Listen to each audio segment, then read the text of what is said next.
Ang cute, ang liit.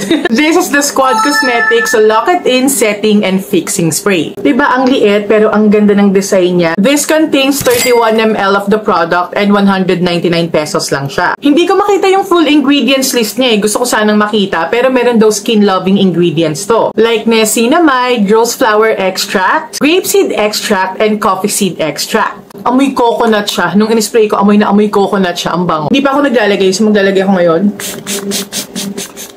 I love the mist. Talagang kalat. Ang ganda ng spritzer niya. Na-wear test ko na to at napatagal niya yung makeup ko. Kahit over 15 hours na, nandun pa rin yung makeup ko. Pero syempre, after a few hours, nag-oil up na yung T-zone ko tsaka konti dito sa cheeks ko. Kasi I have combination skin type. So normal lang na mangyari yon. Pero onting blot lang, walay na ang oiliness tapos nandun pa rin yung makeup. Ngayon, try natin siya sa mga eyeshadow swatches. Ayan. So ito, powder blush. Ito, eyeshadow. Pag hindi ko pa siya na-spray, nag-i-smudge sila. Yan, nag-i-smudge. Ngayon, ni-sprayan ko nitong Lock It In ng Squad Cosmetics.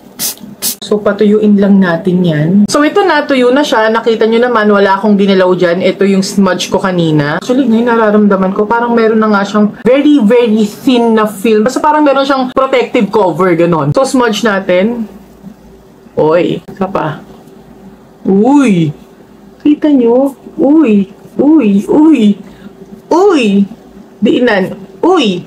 Ayun, medyo meron na. Pero, sobrang diin na nun ha. Ngayon lang siya nag-smudge ng ganyan. Pero yung powder blush?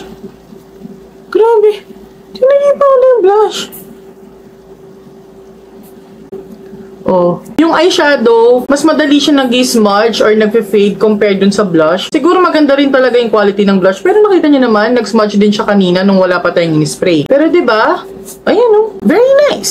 So, considering na napatagal niya yung makeup ko kahit na over 15 hours na tapos nakita nyo naman, hindi madaling nag-fade yung mga sinwatch natin dito. Overall, this is a pretty decent setting and fixing spray. Tapos affordable pa.